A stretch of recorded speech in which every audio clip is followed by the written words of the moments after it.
Okay, still at Inbound Marketing Summit 2009, and it's Jesse, and I'm with Rebecca Corliss from HubSpot. HubSpot is a super social media savvy company, and they've got a great offering for small businesses to help them optimize their websites and drive their business. And we're thrilled that they use CoTweet to manage their own presence on Twitter. So Rebecca, why don't you tell us a little bit about what you do and how you use CoTweet? Yeah, sure. I'm Rebecca Corliss. I'm Inbound Marketing Manager at HubSpot. I'm one of the content creators from blogging, music videos, being on Twitter, everything like that. Can I just interject that she's also the writer and director of the brilliant HubSpot Office spoof? Yes, I do creative videos. Yeah, that's a really, really good execution. Thank you. Cool, so go ahead, I interrupted you, sorry. No, that's a pretty good. Want me to talk about CoTweet and how I use it? Yeah. Okay. So at HubSpot, we use CoTweet, and we have one team that specifically, we are the main people that we know are responsible for Twitter. There are 3 main people, but there's probably about 5 users that are on and off. We have days dedicated to it. I am Monday and Wednesday, except for this week because I've been at events. So if you notice tweets on Mondays and Wednesdays and the active use of emoticons, it's me.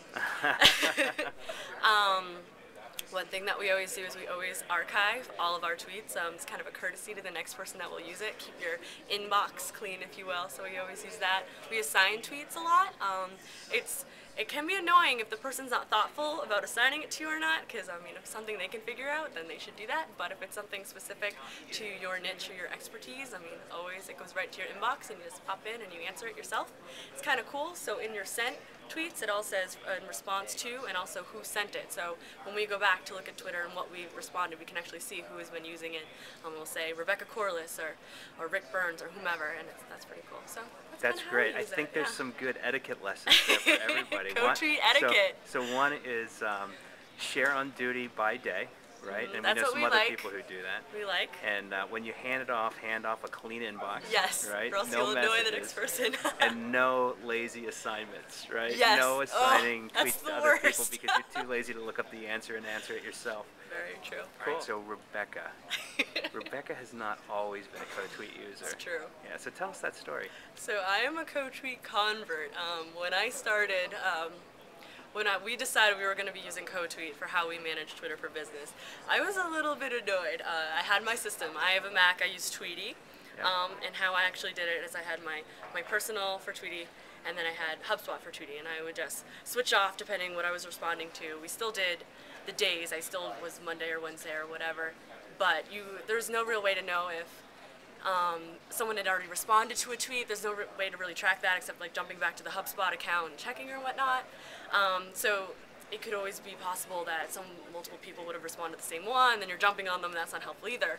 But I really liked my system. I've been on Twitter for a while, 2 years or so. I like my system. I got to know it. So when I learned that I had to try something completely new, I was like, no, like I perfected it. What do you mean? It's a browser, but it's really big and it's like really long, and you have to email people. Like that doesn't make sense. Why do I have to email tweets? That's stupid. And we remember you tweeting about it. You were vocal about it. I was vocal on Twitter about having to use CoTweet. It was partially a test to see if CoTweet would respond, and they did. They were very nice. Like, well, good feedback from a power user, so they gave me, they were nice to me. Nice, nice.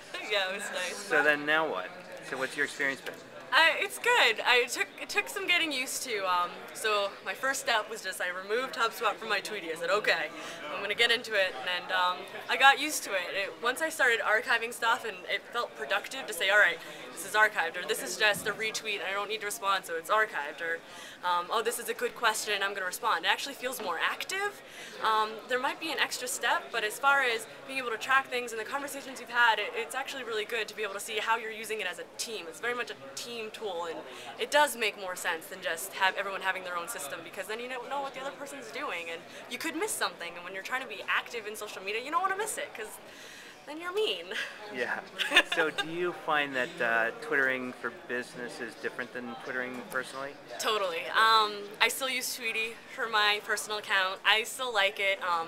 One of the big components is now I think when I open CoTweet, it starts work time, and Tweety, when I use it for my personal, I could tweet about funny things. I could just be being goofy, or whatever, and especially because I'm off on Tuesday, Thursday, and Friday, I don't open CoTweet at all. It's something that someone else is focusing on. That's their job that day. They're the one monitoring it, making sure it's a good job. So I just have my tweeting for fun. So I don't even. It's out of sight, out of mind. So that's my system that I use. That's great. Well, Rebecca, thank you so much. It's You're great to welcome. meet you, and have fun at the conference. Thank you so much. Bye, everybody.